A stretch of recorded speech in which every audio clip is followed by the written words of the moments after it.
Work on this 4th gen 4Runner. Picked this clock spring up from CLOCKSPRING EXPERTS. CLOCKSPRING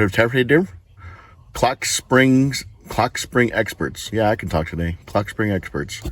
So there are a lot of videos out there on how to do this. So this is going to be a how-to. This is going to be more of a review on this actual CLOCKSPRING EXPERTS website that I found. I wanted to get this clock spring from my local dealership in San Bernardino. If you guys are close, or you guys live in the Inland Empire and you need Toyota parts, go ahead and mention Bundy, and they'll give you 10% off. I set that up for you guys. So yeah, if you're in the Inland Empire and you need parts for your Toyota, head on down and see the boys in the parts department at Toyota of San Bernardino. Mention my name, and they'll give you 10% off. So one thing I do mention is the bolt to get off the steering wheel was a 19 millimeter, and then the star bit you need is a 27. Yeah, it's a 27, or Torx, I should say. An old one right here. You have 4 screws, 1 in 4 corners, 2, 3, 4. They look like little watch screws. Don't lose those suckers. On the very top here, you have to disconnect this connector right here. It's the ground wire, or part of the ground wire for the airbag. And then you have these 2, where do they go? They go right there, see? Right there. This goes there, and this goes there as well. This yellow connector is the hardest one to get off.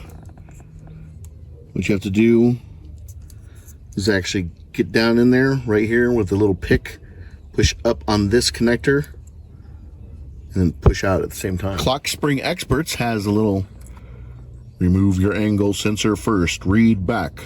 Well, mine doesn't have an angle sensor, so I'm just going to take that off and then mount everything back up. But I will let you know after about 100 miles, 50 or 100 miles, whether this clock spring actually is worth the money. Because I think, if I'm not mistaken, I think Toyota wanted like $400 for it.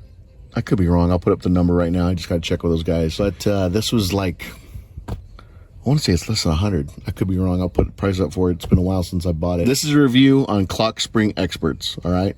So let's see if this clock spring that I picked up from them actually is worth the money, or am I going to end up having to go to Toyota anyways and buy an OEM clock spring? So that is the great question that this video is based on. But yeah, 19 millimeter to get the bolt, the nut for the steering wheel off, 27 Torx for the side bolts to get the airbag loose, and we'll go from there. All right.